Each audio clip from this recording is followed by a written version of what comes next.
تيجوا نعمل سمان النهارده سوا. انا عن نفسي بحب السمان وهو في رز المعمر. ليه بقى؟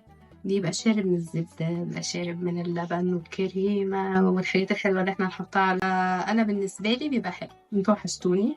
رجعت تاني عشان نقدم بقى الأكل والحاجات الحلوة بتاعتنا. السمان اللي بيتحط في الرز المعمر أنا بحبه يكون كده، يعني شايفين. طبعا لازم يتنضف حلو جدا. السمان بيبقى طعمه أقرب للفراخ، ما بين الفراخ والحمام.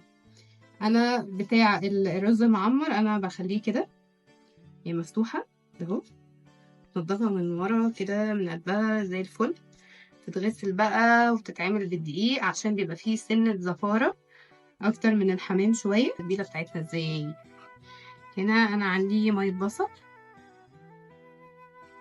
ميه البصل، وعندي ميه طماطم، ميه الطماطم. المهم ان انتوا وحشتوني. تمام. وعندي بقى التوابل اللي هتتحط على التتبيله دي. طيب هنا انا حطيت ايه التوابل بتاعتي؟ هنا حطيت ملح، حطيت فلفل اسود، حطيت شويه بهارات عربيه، وحطيت شويه قرفه صغنططه قد كده اهو. هحط التوابل بتاعتنا كده، شويه خل. تمام، شويه خل صغنطتين كده علشان يخليلي السمان بتاعي طري، لان انا مش هسلقه، انا هشويه. تمام. نجيب زي ما قلنا السمان بتاعنا نضيف زي الفل اهو. تمام، نحطه كده. حلو بقى السمان ده في ايه؟ الحمام بيبقى فيه دهون عن السمان، حلو، فبيبقى لحمه تقيل شويه. دي الحمام او ادي السمان. خلصناه. تحضير الرز المعمر. الرز ده بتاع الرز المعمر انا مش بنقعه، انا بغسله وبصفيه، يعني اغسلوه. فده الرز اهو. انا هنا مستخدمه كوبايتين رز مصري مغسول ومتصفيه. قد ايه؟ شويه ملح، يعني نحط شويه ملح حلوين كده، معلقتين سمنه كده، سمنه مش زبده، معلقه زيت او معلقتين زيت. ابتدي ان انا ادخل بقى الزيت والسمنه دي مع الرز. ادي الرز. تمام، حطينا فيه الزبده والزيت زي ما قلنا والملح. حلو كده. اللبن بقى، اللبن انا بحطه سخن، سخن. عندك لبن فريش بيبقى احلى، ما عندكيش لبن فريش عادي اللبن الطبيعي بس. وهو على النار يعني وانتي بتسخنيه اعملي فيه التركه دي كده، طول ما هو بيغلي اعملي فيه كده. فكرة ان انت بتعملي فيه كده بيطلع رغاوي، الرغاوي دي بعد كده بتبقى قشطه. الرز المعمر ده بالنسبه لي بيبقى عيد،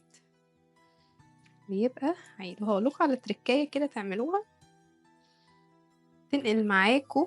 تبصوا لو خدتوا بالكوا اللبن عمل زي وش.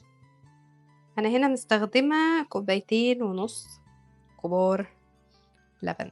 شيف ياسو، انتي عملتي اهو الرز المعمر. اوكي، في بقى حاجه لازم نعملها، قشطه، كريمه، اي حاجه دي ما ينفعش ان احنا نعمله من غيرها. انا ما بحطش الرز المعمر في الفرن على طول.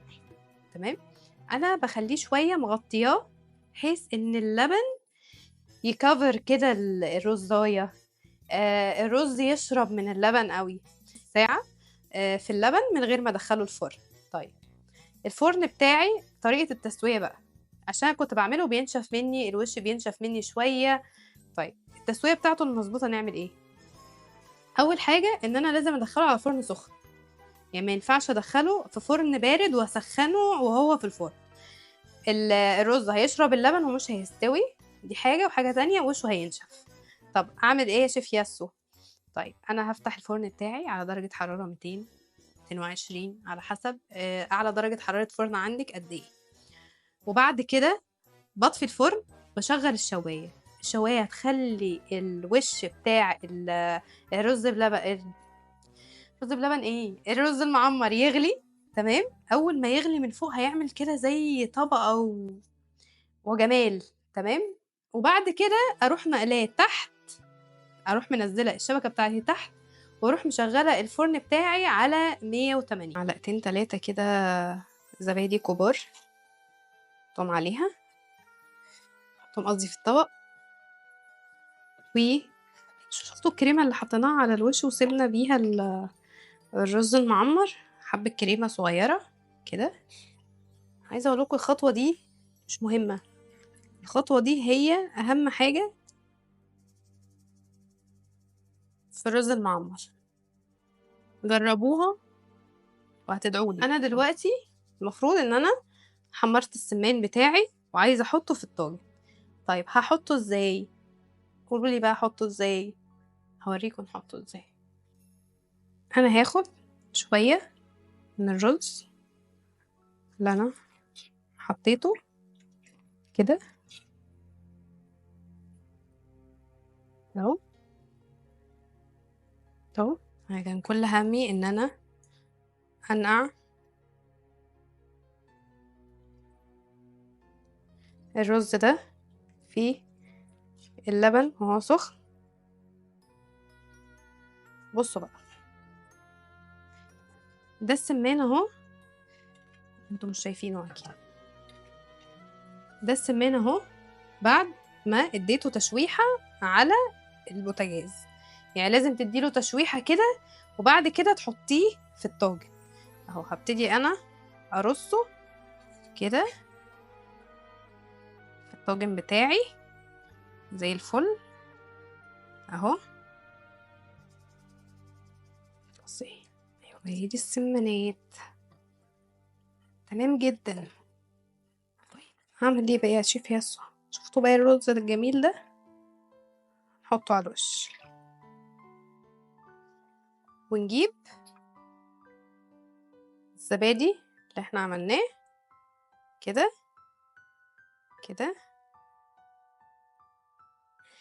والله اطعم طاجن رز بالسمان ممكن هتاكلوه في حياتكم. تعالوا ندخله الفرن بالطريقه اللي انا قلت لكم عليها في الاول، ولما يطلع هنشوفه عامل ازاي.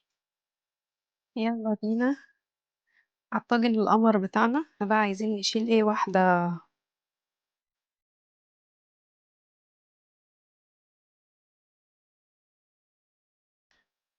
يا جماعه انا عايزه اوريكم بس الطبقه اللي على الوش والرز المفلفل ده.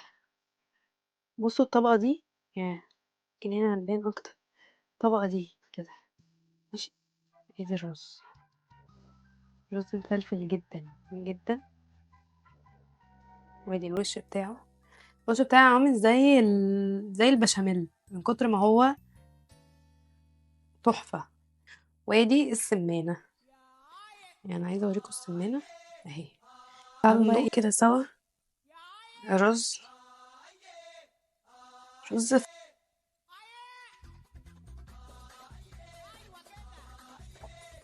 رهيب.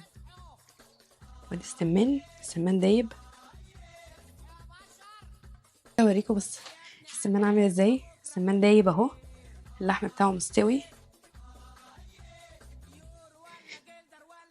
لازم نعمل بقى ايه لقمة حلوة ندوق زوجي العزيز. يويا ممكن نستعين بيك؟ هنستعين بيك. الحمد لله.